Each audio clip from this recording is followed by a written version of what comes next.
สวัสดีค่ะ Welcome to Wat Phutta Wararam Facebook, and today we are having the Dhamma talk with the three guests over here, Ben, Gunnar, and Nong Pim. Today at Wat Julian or Wat Phutta Wararam we have the meditation retreat, so we would like to talk to these guests about the perspective of the meditation. We'll start from Ben, the instructor today. Hi Ben. Hi Ben. So for Buddhism meditation, what is the perspective, or what is the core perspective that we need to have for the meditation? The meditation practice that I teach is a form that says stop the thinking, stop everything, but just pay attention to just what is right in front of you. So if you're feeling some pain, or you're feeling hunger, or you're feeling tiredness, just know it for what it is. Don't judge it. There it is. And you begin to see, as you practice more and more, that this inevitably changes from one moment to the next. And by saying, no, this tiredness has to stay with me for the rest of the day, and then it changes, we introduce the element of suffering that the Buddha talked about. By grabbing onto something, clinging to it, we produce discomfort in our lives. And so one of the purposes of a meditation practice is to become more aware of just what is, and allowing it to change. If we choose to act on what we're observing or noting, then we can make wise choices and reduce the amount of suffering we have in our lives. Wise choices may include not doing anything about what has popped up, or it may be just to choose this course of action over that course of action. So this is how I apply what I've learned in my meditation practice, and want to share that liberating idea that you don't have to make your life miserable. You can just allow things to unfold, make wise choices in your life, and go through the life as peacefully as possible. And for the newbies, like for anyone who have never practiced meditation before, what is your best advice for those who would like to start meditation? Breathe and walk. Breathe and walk. Good advice. Because this practice really is learning how to pay attention to something we don't pay attention to. We don't really look closely at the breath. We don't really look closely at our walking. We certainly don't look very closely at our thoughts, other than to get involved and wrapped up in them. Okay. Instead of just seeing it for what it is. Oh, there's a thought, there's a feeling, there's an emotion, there's a sensation in my body. Oh, there's my left knee aching me, my back is aching me. And just allowing everything to just rise and fall as nature will let it happen. So that means that we don't necessarily need to close our eyes. We can just That's correct. open eyes, just breathe and walk. That's how it begins. Okay. Most people do find it much easier to close your eyes, because you're able to focus in on you instead of the people around you or the circumstances. But there are people who can't do that, don't want to do that, and will practice with their eyes open. Many Buddhist statues show him with slit eyes. Mm-hmm. So he's just seeing a little bit. But what is really going on inside the Buddha is his mindfulness. Whatever comes up in his vision, he's seeing it just for the way it is. Others can practice with their eyes wide open. I never was able to do that. But so I do practice with my eyes closed, and of course that has some challenges too as you begin to get tired. Yeah.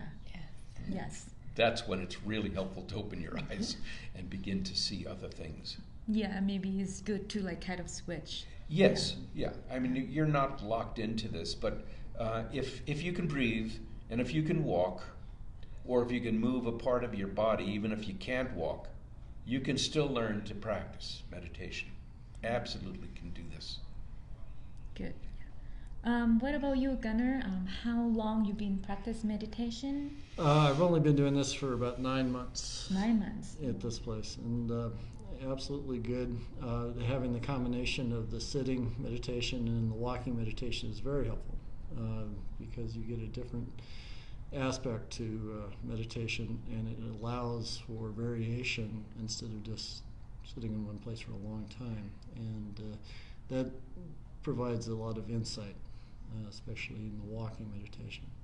And of course the community at this temple here, the Deverwat, is very helpful just in the standpoint of having a community to belong to, and that's very important, and feeling secure and feeling good about the practice and feeling that that's really helpful in the sense of come here and my worries are very little, and very friendly environment. Ben's very helpful. He lives out of town, but he answers my calls, so that's good. And, that's very nice. That's very good. There you go. Oh no, not this guy again. But anyway, he puts up with it, and no, it's very gentle, very step-by-step practice that even someone like me can follow, and very important. So what made you, like 9 months ago, what made you start meditation? Well, I've done meditation before, but I see. other different nationalities of Buddhism, but this one has been most comfortable. I came by this by accident because they have the 9 Health Fair, which is a thing. Oh, yeah. And I needed another place to volunteer at 9 Health Fair. Here in Wat Putavaram in Denver? Yeah. I see. And so I came, and then Ben's flyer was on the wall, and that was the next weekend. Oh. And so that's how it all got started. So far that you've been practicing this kind of meditation, have you ever experienced any like challenging that you would like to share, and how you overcome them? Well, the challenging is very much in just being drawn away from the meditation, but that's the practice, is to bring yourself back. And so it's a challenge, but that's what I'm supposed to be doing. It took me a while to understand that that's what it is. It's like I felt I was failing because I was losing concentration, but no, it's bringing it back to concentration. It's the exercise, and that's been very helpful to understand. Well, I did experience that myself too, like, once I practiced for a while and then I stopped practicing. So what made you come back? Oh, no, I mean on a continuing basis. The continuing basis. Yeah. It just said, okay, I got to get back to this. But what I didn't understand was that was absolutely normal. And I see. It's like, you just get better and better at staying focused and in the practice. But bringing yourself back to the practice is how you get stronger in the practice. I see. So you mean that it is very normal to be not continuously practicing? Yeah, my mind wanders. I see. And then I have to bring myself back. I see. And it's a continuing thing that's happening, every 10 seconds or so, right? Yes, totally. Totally. Yeah. Oh, what about you, Pim? How long that you've been practicing, and what is the how can you use the meditation in the daily life? So my first time I practicing in Thailand when I'm in college, and just went to the temple with my family and be around, and that is I get used to how to do the meditation. And when I came here, I stopped practicing because I don't know or I don't have the community that people are together to do it until I know Ben. I came here and then you are having retreats at that time. So I talked to Ben and so that I gave the email and then I got the invitation. So this is my first time here to join the meditation. And it's good to come back to practicing again. Yes. Do you see any difference in your daily life because of the meditation? It's help you more calm and know yourself, know your emotion. You're not gonna be like angry or use your emotion like, okay, I'm hungry, I need to eat right now. Or something happened with your job, you have to deal with it.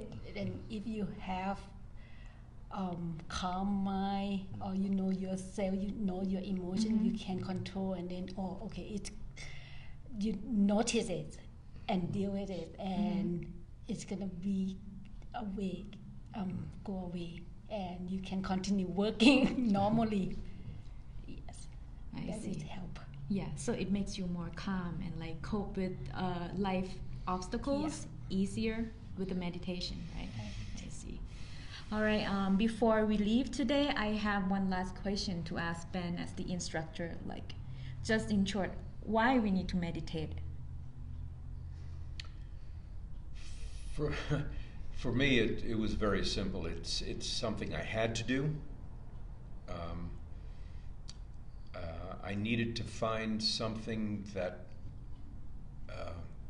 fulfilled me spiritually, brought me a deep understanding as to how I work, how the world works, the universe works, without the strings that organized religion brings to many seekers. And it took me a long time to find what really did work, but this meditation practice is a voyage of discovery. It has been for me. And what works for me doesn't necessarily work for everyone else, but I am free to pursue this deep-seated desire to practice spiritual path without any strings at all. Yes. So I feel completely free to follow my path. And the folks who come to learn this practice, for some it works very well, others not at all, and that's fine. We're all very individual, very different from one another, and but for me it was something that started at childhood and hasn't ended. There you have it. Yeah, so you practice in order to practice and to be free from any life obstacle and circumstances. Yes. I see. Well, thank you everyone for joining this Dhamma talk today, and I hope people in Facebook will get some life lesson or would like to meditate. And tomorrow at Wat Phutta Vararam 4801 Julian Street, we also have meditation retreat from 9 a.m. to 3 p.m. So if anyone would like to come and join and Ben as the instructor, if you have any question, today I hope you get any perspective of the meditation and maybe start meditation today. Thank you everyone for joining today. Thank you. สวัสดีค่ะ